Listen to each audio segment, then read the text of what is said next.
안녕하십니까. 매일 아침 조간신문의 주요 기사를 딱딱 풀어서 해석해 드리는 조간딱풀 4월 18일 화요일에 인사드립니다. 2021년 전당대회 돈봉투 파문, 민주당을 휩쓸고 있습니다. 자, 먼저 중앙일보 일면 사이드톡 기사를 보여드리겠습니다. 이 본인 수사와 달랐다. 이재명 전대 돈봉투 사과. 자, 이재명 대표가 전당대 돈봉투 문제에 대해서 어제 마지못해 사과를 했죠. 그리고 송영길 전 대표 귀국하라 이렇게 이야기를 했다는데 그제밤에 통화를 했다고 합니다. 파리에 있는 송영길과 이재명이 통화를 했는데 이 중앙일보 제목처럼 다른 그 조간들도 이렇게 그 비유를 했습니다. 왜 본인 수사 때는 본인에 대한 수사에 대해서는 사과를 하지 않고 검찰, 정치검찰, 정치보복이다, 야당 파괴다 이렇게 이야기를 하면서 이 문제에 대해서는 왜 검찰의 수사를 맡기느냐 이런 얘기까지 지금 나오고 있는 상황이죠. 이재명이 전당대 돈봉투 의혹과 관련해서 어제 공식 사과를 했습니다. 또 송영길에게 조기 귀국을 요청했다 이렇게 그 사실도 공개를 했습니다. 송영길은 그 작년 12월에 프랑스로 출국해서 파리 이 경영대학원 방문 교수로 체류를 하는데 7월에 귀국할 계획이죠. 어제 그 파리에서 한겨레 신문과 통화를 했다는데 귀국 여부에 대해서 이번 주 주말이나 내주 초에 기자회견을 갖고 그때 내가 입장을 밝히겠다 이런 식으로 지금 이야기를 했다고 합니다. 계속 탐색을 하고 있는 거죠. 검찰이 어디까지 나가는지 보고 귀국을 해도 하려고 지금 눈치 보기를 하고 있는 그 상황입니다. 이재명 대표 어제 이렇게 이야기했습니다. 당이 이번 사안을 사실 규명하기에는 한계가 뚜렷하다. 당 차원에서 규명하기는 한계가 뚜렷하다. 그 이야기죠. 원래 민주당은 자체 진상 규명을 하겠다 이렇게 했지만은 그것은 좀 안 될 것 같아 이렇게 이야기하면서 이재명은 검찰을 향해서 신속 공정한 수사를 요청한다 이렇게 이야기했습니다. 자기에 대한 수사에 대해서는 이 정치 검찰이 기획 수사를 한다. 야당 탄압을 위해서 한다. 이렇게 이야기를 하면서 이 문제는 또 그 검찰에게 검찰을 자기 수사에 대해서는 검찰을 못 믿겠다 이렇게 하면서 이 문제는 검찰에 맡기는 이 모순에 대해서 그 민주당 안에서도 지금 비판이 나오고 있는 상황입니다. 그리고 권칠성 당 수석 대변인은 최고위원회의 직후에 기자들과 만나서 이렇게 이야기합니다. 당 자체 조사가 여러 여건상 여의치 않다는 판단이 있었다. 셀프 조사가 셀프 면책해 주는 것 아니냐는 논란이 실체적 진실을 규명하는 데 방해가 될 거란 지도부 판단이 있었다. 자, 그런데 이재명 본인과 관련한 무수한 이 수사들에 대해서는 정치 탄압이라고 얘기했을 뿐만 아니라 셀프 방탄, 이 당내에서 당헌 당규까지 막 고쳐서 당 대표 지위를 계속 유지하려는 그런 모습을 보였는데 이번에 송영길 문제에 대해서는 셀프 조사가 셀프 면책해 주는 것 아니냐는 논란이 우려된다. 자, 이렇게 전혀 모순된 이야기를 하고 있는 상황입니다. 이번 돈봉투 살포와 관련해서는 송영길이 그러니까 수혜자죠. 최종 수혜자인데 송영길이 그 사실을 알고 있었느냐가 또 핵심이 됩니다. 알고 있었다면 송영길도 처벌 대상이죠. 자, 그런데 송영길은 파리에서 이정건 두 사람의 정치적 관계가 상당히 수상한 점이 많은데 송영길 이정건의 개인 일탈이다 이렇게 하면서 꼬리 자르기를 했죠. 자, 그런데 이 녹음 파일은 거짓말을 하지 않습니다. 녹음 파일. 지금 이정건 통화 녹음 파일 한 3만 개 있고 그중에서 2,000개는 범죄 혐의와 관련해서 유의미하다. 그런데 얼마 전에 JTBC가 녹음 파일을 입수를 해서 몇 가지를 내보냈는데 자, 검찰이 가지고 있는 녹음 파일은 그거보다 훨씬 많죠. 그 녹음 파일에서 송영길이 다 알고 있었다. 이것이 지금 드러나고 있습니다. 조선일보 이면 기사입니다. 조선일보 이면 기사 보시면 아래에 있습니다. 이정건, 송영길, 강대구가 돈 많이 썼냐고 묻더라. 검찰 통화 녹음 파일 확보. 강대구가 이 돈을 조성을 하고 어떻게 보면 총괄 기획한 사람이죠. 뭐 한국수자원공사 감사, 전국감사협회 회장, 자, 이 사람인데 여의도의 전형적인 이 낭인입니다. 여의도에서 물론 뭐 총선에 2번이나 출마를 하고 했지만은 여의도의 낭인들이 많죠. 브로커, 뭐 좋게 이야기해도 로비스터, 자, 그런 수준인데 이 송영길이 이정근하고 통화를 하면서 이번에 경선에서 강래구가 돈 많이 썼느냐 이렇게 묻더라. 이 녹음 파일이 들어가 있습니다. 자, 그러면은 송영길이 돈 쓰고 있다는 걸 다 알았다는 이야기가 되는 거죠.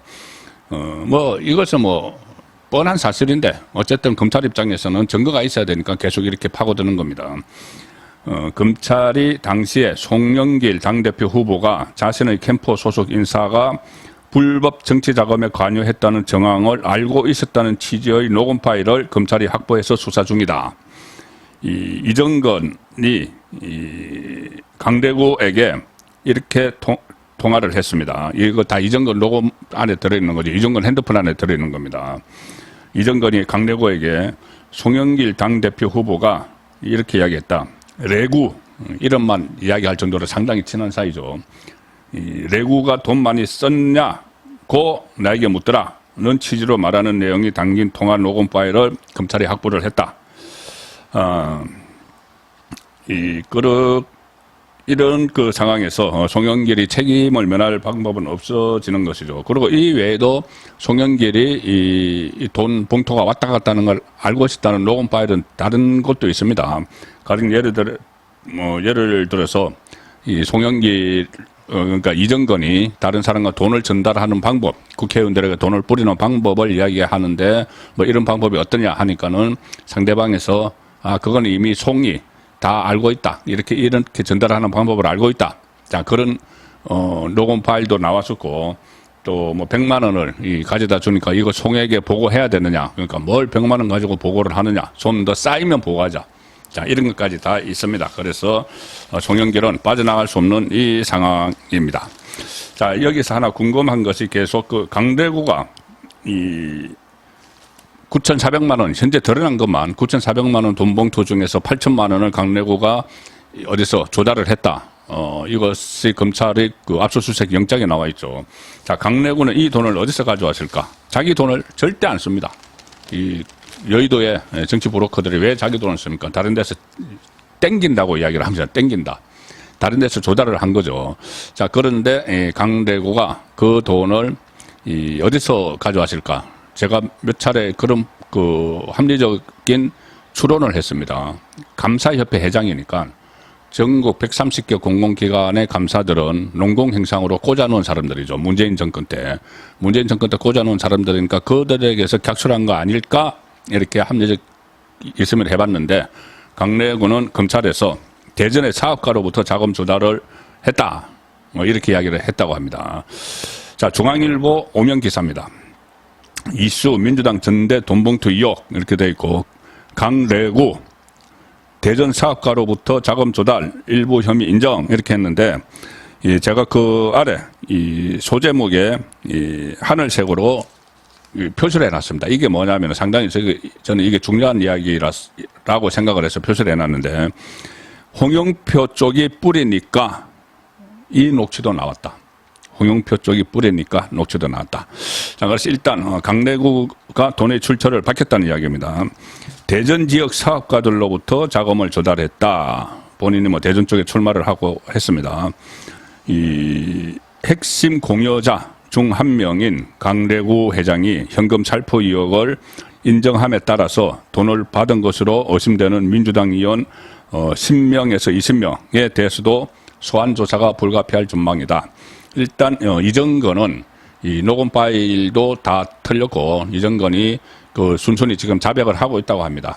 검찰에서 자백을 하고 있는데 그것이 또 민주당에서 꼬리 자르기를 하려고 하니까는 뭔가 심사가 뒤틀렸겠죠.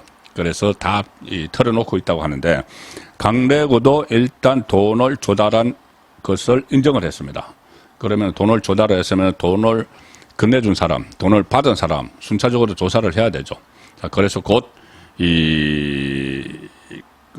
윤관석도 소환될 거고 이성만 현역 국회의원이죠. 이 두 사람이 소환되고 그다음에 돈 받았다는 의원들 줄줄이 소환되는데 그 중에서는 이재명의 이 친위 부대 7인의 멤버도 있다. 그 말 7인의 멤버 소속 국회의원도 있다. 어제 그 말씀을 드렸었습니다. 자, 그리고 제가 지금 강조하는 부분 개인적으로 상당히 궁금했습니다. 그때 2021년 전당대회에서 3파전이었죠.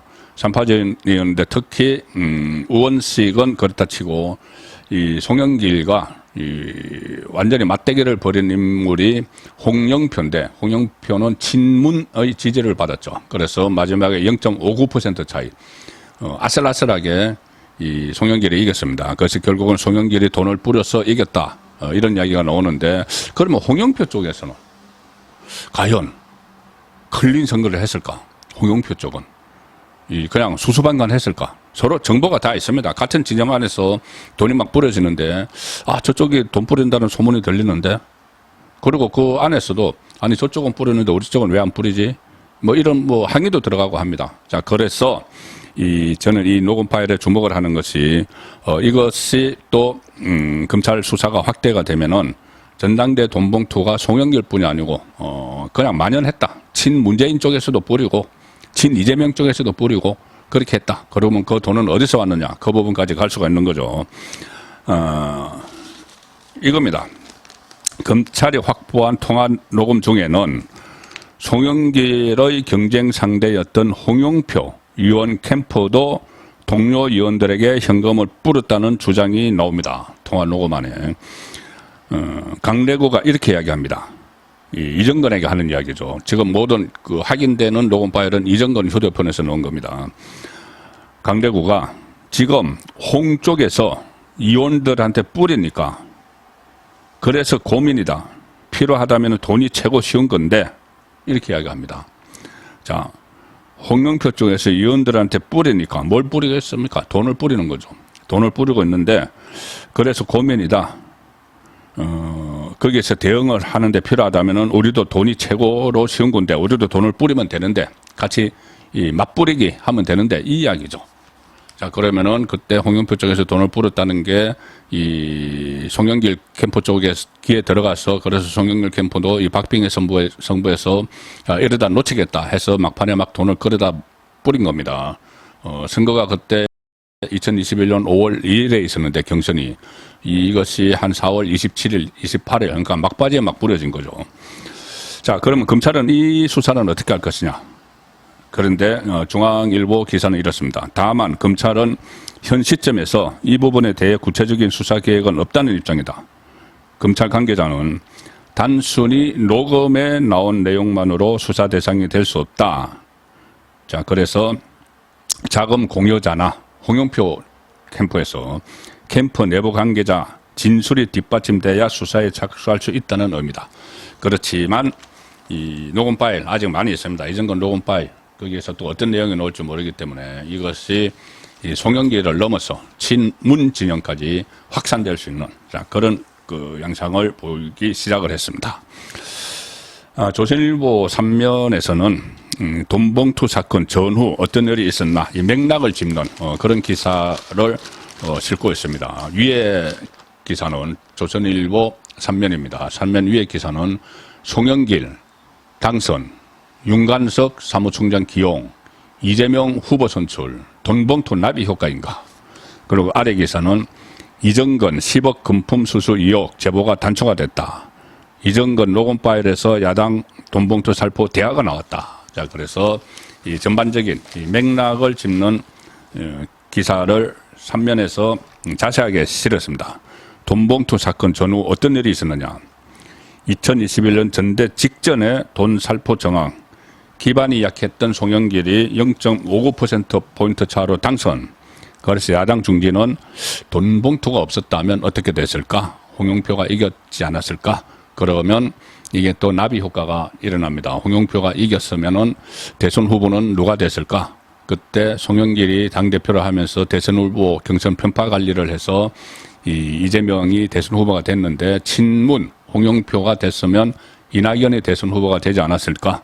그러면은 이낙연이 윤석열 후보와 경쟁했으면은 혹시 이기지 않았을까? 민주당 안에서 막 노는 이야기죠. 특히 이정건 당 내에서는 사무부총장, 뭐 커리어도 별로 없으니까 임명에 반대했지만은 이 송영길이 당 대표 권한을 앞세워 강행을 했다. 그래서 야당 내부에서는 전당대회에서 이정건의 공이 컸다는 방정이다. 지금 정황 보니까 그 공이 돈봉투였더라. 자, 이런 말들 쭉 나오고 있고, 돈봉투 수사 어떻게 시작됐나? 7년간 정치인들과 통화 내용 담겨 있다. 이정건의 전화기에 여러 대입니다. 핸드폰 여러 대죠. 이정건 처음엔 돈봉투 의혹 부인을 하다가 작년 9월에 구속된 이후 수사에 협조하고 있다. 이 좀 성찰을 바라는 그런 마음도 있겠죠. 이 돈봉투 파문은 오늘 또 새로운 뭐가 벌어질지 모릅니다. 녹음 파일이 계속 지금 검찰이 보고 있기 때문에 이 부분은 좀 더 지켜보셔야 할 것 같고, 윤석열 대통령 이야기를 해보죠. 조선일보 오늘 오면에서 이런 기사를 실었습니다. 윤 지지율 세계 꼴찌 물음표하고 표본수도 안 밝힌 온라인 조사였다. 미국 업체 여론조사 팩트 체크해보니 이게 뭐냐면은 미국의 이 여론조사회사 모닝 컨설트라는 데서 최근에 실시한 세계 지도자 지지율 조사에서 윤석열 대통령 지지율이 세계 지도자 22국 지도자 가운데 가장 낮다. 19%다. 그런데 이 조사가 매주 발표가 됩니다. 매주 발표가 됐는데 윤석열 대통령은 7월 이후 계속 하위권에 머문다. 전국 지도자들 중에서 지지율이 우리나라 국내에서의 지지율이 가장 낮다. 뭐 무능하다. 이 이야기를 하고 싶은 거죠. 이것을 막 들춰내는 쪽은. 실제로 그 민주당의 서영교 고민정 의원이 이 조사가 나왔을 때 작년에 국회에서 열린 민주당 최고위원회에서 이 모닝 컨설트 조사를 인용해서 윤 대통령 지지율 주요국 꼴찌 뭐 16%까지 곤도박질 이렇게 해서 홍보 여론전을 또 펼쳤었습니다. 그래서 이 조사 결과를 놓고 국내 친야 성형 매체들이 윤 대통령 세계 꼴찌 이런 제목으로 반복해서 지금 쓰고 있고 매주 발표가 되니까 민주당도 정부 공격용으로 활용을 하고 있다. 야당도 이 조사를 인용을 해서 윤 대통령이 해외 순방을 다녀왔는데 성과가 사실상 없다. 세계 22국 중 꼴찌다. 막 이렇게 이야기를 했는데, 자, 여론조사 전문가들은 이 조사는 각 나라의 표본수, 이게 기본입니다. 표본수가 몇 명이고 언제부터 조사를 했고 무슨 방법으로 했고 이것은 우리나라에서는 여론조사를 공표를 할 때 다 이야기를 하죠. 그거 안 하면은 그 선거법상 걸립니다. 위반이 되는 거죠. 그런데 이 조사는 표본수도 정확하지 않고 각 나라별로 얼마나 했는지 국내 조사 회사들의 조사 결과도 너무 달라서 믿기 어렵다. 자, 그리고 이 모닝 컨설트라는 여론조사 회사 홈페이지에는 이렇게 적혀 있습니다. 모든 조사는 온라인으로 진행되고 있다. 표본 크기는 국가마다 대략 500 내지 5천 명이다. 그런데 한국에 대해서는 구체적인 조사 대상자 수, 지역별, 연령별 표본 수도 없다. 밝히지 않고 있다. 온라인 조사 방식은 우리나라에서 사용하지 않는 거죠. 우리나라에서는 이 ARS, 전화 자동 응답을 하거나 아니면 전화 면접을 하는 거지. 온라인상에서 하면은 온라인 설문에 응한 사람들의 자발적 참여에 의한 조사로서 표본이 모집단을 대표한다고 볼 수 없다. 이것이 그 여론조사 전문가들의 이야기입니다. 그러니까 온라인에 내가 참여를 해서 온라인에서 진행이 되고 있으면은 내가 참여를 해서 거기다가 응답을 하는 거죠. 그러면 특정 세력이 무더기로 들어가서 참여를 해서 던져버리면은 그게 이런 결과가 나오는 겁니다. 자, 이런저런 여론전에서 계속 윤석열 정부가 밀린다는 말씀을 제가 여러 차례 들었는데, 국민통합위원회, 김한길 위원장이 맡고 있죠, 위원장을. 그 국민통합위원회에서 미디어 특위를 출범시킨다. 그래서 포털, 가짜뉴스 차단 나선다. 이 기사도 조선일보 오면 하단에 나와 있습니다. 허위 정보로 인권 침해 등 피해를 입고 있다. 그리고 개인 유튜버 문제도 대응키로 했다. 더 탐상가요. 무슨 진보 좌파 성향의 가짜뉴스 퍼뜨리는 그 매체, 그 유튜브도 대응을 본격적으로 하기로 했다. 이런 기사가 있었습니다. 다음 기사는 정강훈 목사 기사인데 동아일보 오면입니다.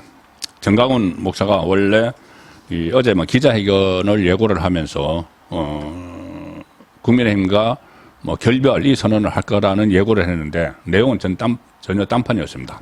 자, 동아일보 오면 하단 기사 보시면 정강훈 여당 공천권 폐지하라 이렇게 이야기하니까 김기현이 그 입 닫아라 이렇게 또 맞부딪히는 정강훈 결별 대신 돌연 당원 가입 운동을 펼치겠다. 그래서 총선 영향력 확대 의도를 드러냈다.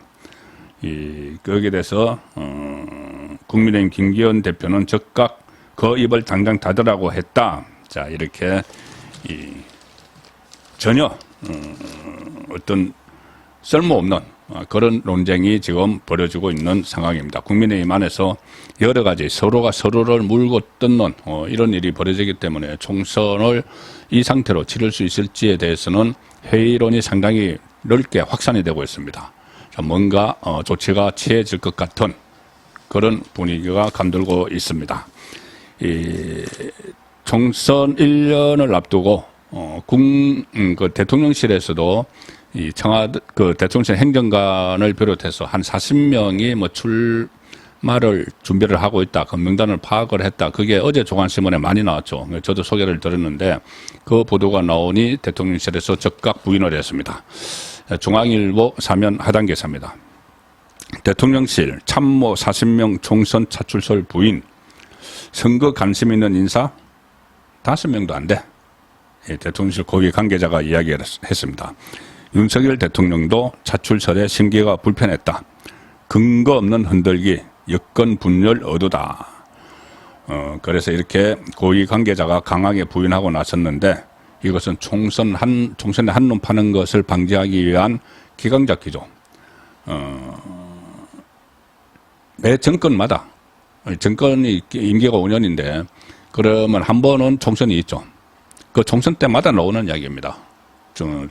과거 청와대에서 몇 명이 나간다더라. 그렇게 그 이야기가 나오면은 그 비서실장은 기강을 잡습니다. 지금 그런 이야기 나올 때가 아니다. 아직 우리 그런 거 생각하지 않고 있다. 이렇게 기강을 잡죠.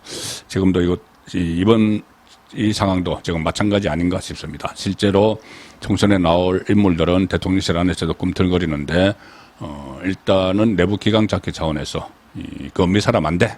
이렇게 하는 그 분위기인 것 같습니다. 4월 18일 보내드린 조간딱풀이었습니다.